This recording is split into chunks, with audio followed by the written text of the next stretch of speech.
Welcome আমার class 6 শ্রেণীর ছাত্রছাত্রীর বন্ধুদের। দেখো, গত দিনে আমরা এই পর্যন্ত করেছিলাম 8 পর্যন্ত অঙ্ক। গত ভিডিও না দেখে থাকলে আমার গত ভিডিও দেখে নিও। আজকে আমরা 9 লেখাঙ্কগুলো করে ফেলবো। লেখাঙ্ক বলেছে প্রথমে 9 এ 2 এর 3 এর সাথে কত যোগ করলে 2 পাবো। যোগ করলে 2 পাবো না, দুটো বড়, তার মানে এটার সাথে এটা বিয়োগ করে দিলে হয়ে যাবে। চলো এক এক করে অঙ্কগুলো আমরা করতে থাকি আর তোমরা দেখতে থাকো, বুঝতে থাকো। তা 9 এ বলা হয়েছে যে 2 এর 3 এর সাথে কত যোগ করলে 2 পাবো। সিম্পলি 2 থেকে তুমি 2 এর 3টাকে বিয়োগ করে দেবে। 2 বিয়োগ 2 এর 3, তাহলে কি হবে? লসাগু আমরা জানি 3, 2 এর নিচে কিছু নেই মানে ডিরেক্টলি গুণ হয়ে যাবে।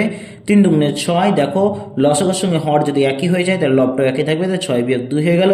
6 থেকে 2 বাদ হচ্ছে 4, নিচে থাকবে 3। তোমাদের গতকালকেও বলেছিলাম যদি অপ্রকৃত ভগ্নাংশ হয়ে যায় তোমাকে ওটা ভাগ করে মিশ্র করে নিতে হবে। চলো আমরা মিশ্র করে নিই। 4কে আমরা 3 দিয়ে ভাগ করলে হবে 3 একে 3, 4 থেকে 3 বাদ 1, তাহলে আমার উত্তর হয়ে গেল 1 পূর্ণ 1 এর 3। তাহলে আমি উত্তর লিখে দেবো যে 2 এর 3 এর সাথে 2 এর 3 এর সাথে 1 পূর্ণ 1 এর 3 যোগ করলে 1 পূর্ণ 1 এর 3 যোগ করলে 2 পাবো। Is it clear? চলো নেক্সট অঙ্ক দেখে ফেলি। বি নম্বর বলেছে আজ টিফিনের সময়ে স্কুলে সম্পূর্ণ ভর্তি জলে ট্যাঙ্কের 1/4 জল খরচ হয়েছে। ছুটির সময় দেখা গেল যে আরো 1/3 জল খরচ হয়েছে। ছুটির পর ট্যাঙ্কে কত অংশ জল পড়ে আছে? তার মানে যেগুলো খরচ হয়েছে ওগুলোকে মোট করে নেব, কত পড়ে রয়েছে মানে আমরা বিয়োগ করব। চলো দেখে ফেলি। দেখো বিয়েটা প্রথমে রেখে দাও। মোট জল খরচ হয়েছে, মোট জল খরচ হয়েছে কত হয়েছে দেখে নাও। বলা হয়েছে প্রথমে 1/4, তারপর বলা হয়েছে 1/3, এই দুটোকে তুমি যোগ করে নাও। লসাগু যেহেতু ভাঙা যাবে না, 3 4 12 হবে। কালকে লসাগুর পাঠ কি করে করতে হয়, ভগ্নাংশ যোগ বিয়োগ আমি কালকে তোমাদের দেখিয়ে দিয়েছি। দেখো 4কে 12 দিয়ে ভাগ করলে হয় 3, 3কে 1 দিয়ে গুণ করলে হয় 3 1 3, তেমন করে 12কে 3 দিয়ে ভাগ করলে হবে 4, 4কে 1 দিয়ে গুণ করলে হবে 4 1 4, তাহলে 3 আর 4 কত 7, 7/12 অংশ আমার জল খরচ হয়েছে। এখন আমি কি করবো, মোট যে জল থাকবে ভগ্নাংশের অঙ্কতে আমাকে এক অংশ ধরতে হয়। চলো দেখে নিই। এখানে লিখে বলো যে ধরি মোট জল সমান 1 অংশ, অতএব জল পড়ে আছে। কত পড়ে আছে দেখে নাও। তাহলে আমি 1 থেকে বিয়োগ করবো। 1 থেকে কত 7/12 আমরা বিয়োগ করবো। দেখো 12 নিচে চলে এলো, 12 1 12 হয়ে গেল, লবটা সেম থাকবে 7, তাহলে 12 থেকে 7 বাদ হচ্ছে 5, তাহলে হয়ে গেল আমার উত্তর 5/12 অংশ ট্যাঙ্কে জল পড়ে থাকবে। চলো সেটা দেখে নাও। শীতে বলা হয়েছে দেখো আজ টিফিনে আমি কেক নিয়ে গিয়েছিলাম। আমার 2 বন্ধু আয়ুষ ও সাবানা আমার কেকে যথাক্রমে 1/3 অংশ, আমার কেকের দেখো র আছে মানে গুণ করতে হবে। আমার কেকের 1/3 অংশ, 2/5 অংশ খেলো। কেকের বাকি অংশটা আমি খেলাম, কে বেশি কেক খেলো দেখি। তাহলে আজ 2 বন্ধু আয়ুষ ও সাবানা আমার কেকের যথাক্রমে এত অংশ খেয়ে নিল। আমি একটু দেখিয়ে দিচ্ছি, তোমরা দেখে নাও। এখানে প্রথমে লেখো যে আয়ুষ খেলো। দেখো আয়ুষ খেলো, আয়ুষ কত খেয়েছে? আয়ুষ খেয়েছে 1/3। আর সাবানা দেখো, সাবানা খেলো কত খেয়েছে? সাবানা 2/5, বাকিটা তো আমি খেয়েছি। অতএব লিখবো অতএব আমি খেলাম।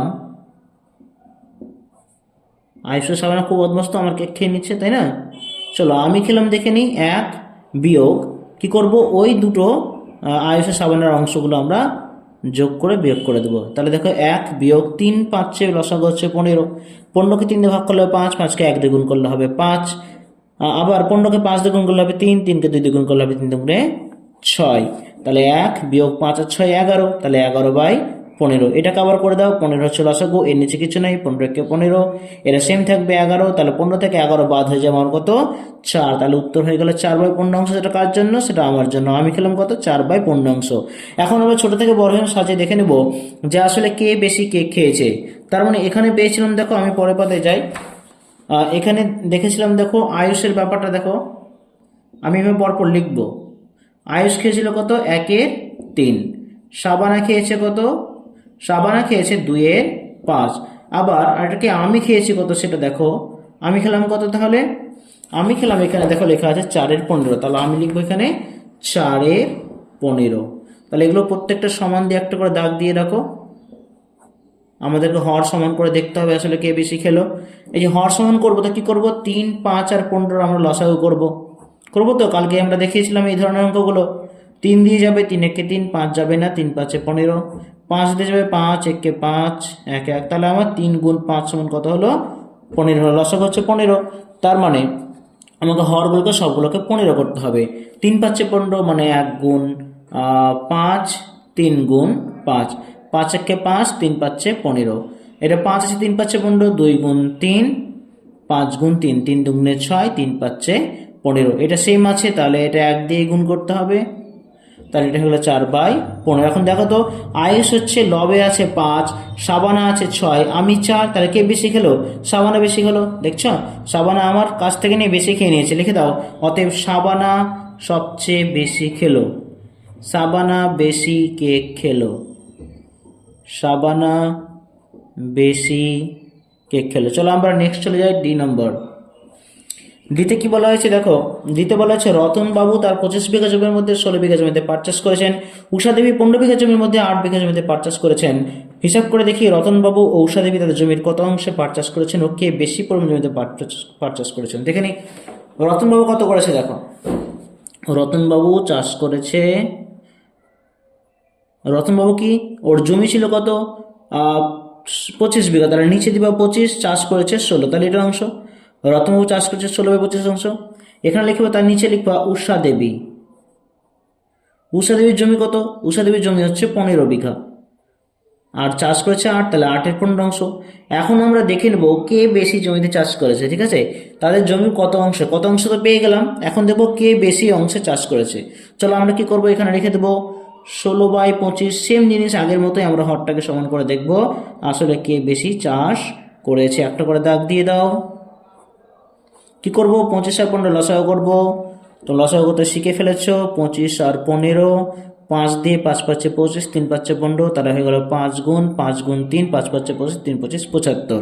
25কে 75 করতে হলে 3 দিয়ে গুণ হবে, 16 গুণ 3, 25 গুণ 3, 3 16 48, 3 25 75। 15কে 75 করতে হলে 5 দিয়ে গুণ করতে হবে, 8 গুণ 5, 15 গুণ 5, 8 5 40, 5 15 কত হবে? 75। দেখো তো, এটা 48 হলো রতনবাবু, আর হচ্ছে উষা দেবী হচ্ছে 40। কে বেশি জমিতে চাষ করেছে? ইয়েস, রতনবাবু। উত্তরে লিখে দাও, রতনবাবু বেশি জমিতে পাট চাষ করেছেন, পাট চাষ করেছেন। এই চ্যাপ্টারের শেষ অঙ্ক আছে একটা বলছে আমার 15 মিটার লম্বা সাদা ফিতে আছে, আমি 1/3 অংশ কেটে নিলাম, কত অংশ সাদা ফিতে পড়ে রইলো ও সেটি কতটা লম্বা সেটা হিসাব করে দেখব। দুটো অঙ্ক বলেছে, কত অংশ সাদা ফিতে পড়ে রইলো সেটি কতটা লম্বা। দেখে নি কত অংশ সাদা ফিতে পড়ে আছে।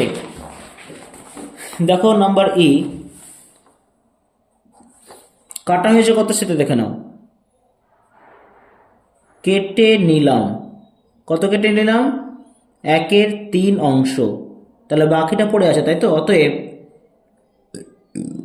বাকি ফিতের অংশ কত আছে দেখে নাও। কি করব, 1 থেকে বিয়োগ করব, তাহলে হবে 3, 3 1 3 বিয়োগ 1 সমান 2/3 অংশ। এটা বাকি ফিতে পড়ে রয়েছে, এটা প্রথম অঙ্কের উত্তর হয়ে গেল। এখন টোটাল ফিতেটা কত ছিল? 15 মিটার লম্বা, তাহলে এই অংশটা কতটা লম্বা সেটা দেখে নিব। অতএব ফিতেটি লম্বা, মানে বাকি ফিতেটির দৈর্ঘ্য লিখব।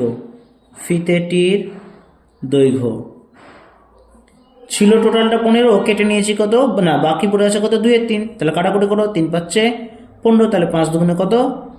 10 মিটার, তাহলে এটা তোমার উত্তর হয়ে যাবে। তো আজকে ভিডিওতে আমি তোমাদের এই চ্যাপ্টারের সবগুলো অঙ্ক করিয়ে দিলাম, লেখাঙ্কগুলো বাকি ছিল, লেখাঙ্কগুলো করিয়ে দিলাম। তার মানে এই কোর্সে দেখি 1 এর 3 চ্যাপ্টার ঝামেলা তোমাদের শেষ। বাকিগুলো আমি পরপর দেখাতে থাকবো, তোমরা আমাদের চ্যানেলের সঙ্গে থাকো এবং আমাদের চ্যানেলটিকে সাবস্ক্রাইব করে দাও। আজকের জন্য বাই বাই, থ্যাংক ইউ।